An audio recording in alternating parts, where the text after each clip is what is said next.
Magandang hapon. Niyari nga ako't kakauwi ko lang galing sa trabaho. Ay ano ka naman pagkadilim ng bahay na aray parang abandonado. Ay lights on nga. Yun ay di tayo nagpangita. Ay tingnan ho ninyo ako din eh. Ay para akong wala sa sarili eh. Oh. Ay atras sa bantay. Ay ito siguro ang epekto na sinat. Ay ilang araw na ho ako masama ang pakiramdam ay. Makaraan nga ho ang atras abante at ilang paikot-ikot. Ay di magsasaing naman ho tayo. Kung inyong mapapansin ay wala ho muna tayo mga prank-prank. Ay baka naman ho tayo masapak na kakaprank. At dahil nga ho walang natira kahit mumo sa kaldiraw, ay di tatlong salok ang ating sasaingin. At arin naman ho'y kasya na may pang-almusal pa. At dahil matakaw ka, ay di may counting pa sobra. Yung ay tingnan gaho ninyo kung mahalo ko ang bigas ay parang washing machine eh. Laking pasalamat ko ho dahil ho ngayong panahong ito ay palagi kaming may nasasalok na bigas. Ay hindi naman ho sa pagkukuwan ay nung kami mga maliliit ay talagang dumaan kami sa walang wala. Minsan ho ay kami napasok ng school ay talagang walang baon ay walang kain. May baon naman minsan ay di 5 piso. Kaya 5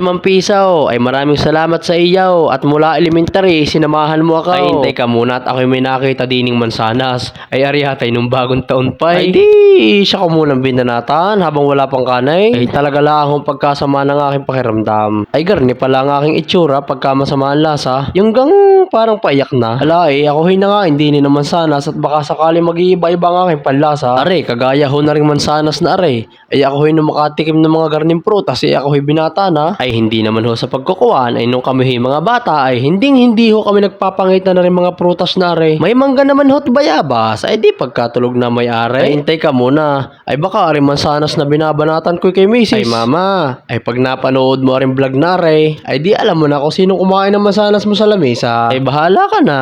Ay may pakwan pa naman din eh. Ay di inang banatan mo. Yan na. Tumalab na ang mansanas. Baka ako'y biglang mag-transform din eh. Ay nung makapangain ng mansanas ay nagkagarni na eh. Palibhasa ay hindi sanay. Baka mansanas na ba yung nakain ko. Ay talagang masama ang aking lasa. Iidlip muna ako ha. Pausap-usap naman ako ng sinaing ko. Kayo muna magbantay. Gisingin niyo ako ha pagkakain na. Ay baka masunog ha. Paano? Bahala na kayo.